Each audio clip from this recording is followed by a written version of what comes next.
Okay, so in this video I'll explain how we manage email unsubscribe in Macanta. So you'll notice that when you are creating an email action, any of your emails will have an unsubscribe link in them by default.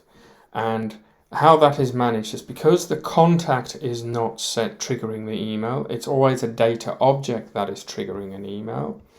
You'll notice that any data object that you want to send emails with, any data object type, must have a field in it called opt-in, with the options as a radio button yes, no. And we always set that, I'll show you where it's done, but I always set it that the default is yes.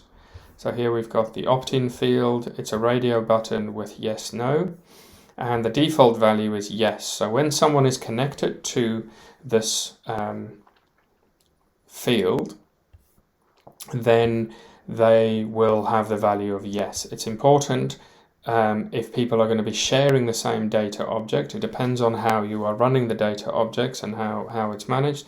If they're sharing it, you want the contact specific field to be set to yes so that you can be subscribed and I can unsubscribe, because I'm subscribing and unsubscribing not to your overall email, not all your emails you ever send. I'm subscribing or unsubscribing to emails triggered by the data object or data object type that I am connected to. So for instance, there's this here, it can trigger an email to me because the value is set to yes. If I change that to no, I won't receive any emails triggered by this data object out of Macanta. If your data object doesn't have that field, then you'll notice that there is no emails going out, even when you try and test or anything. If the data object type doesn't have this opt-in field, then it won't trigger any emails no matter what automation you build.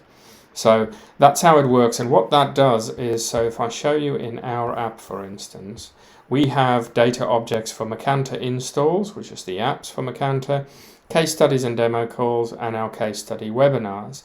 This allows someone to unsubscribe from the case study webinar emails, but not from the transactional emails relating to their Macanta account.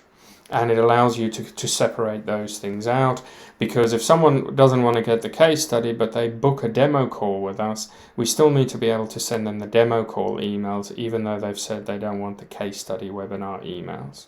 So that is why we have that functionality. So make sure if you want to trigger emails from data objects that you have that opt-in yes, no in place. Default is yes, and if it's no, we won't send any emails to it.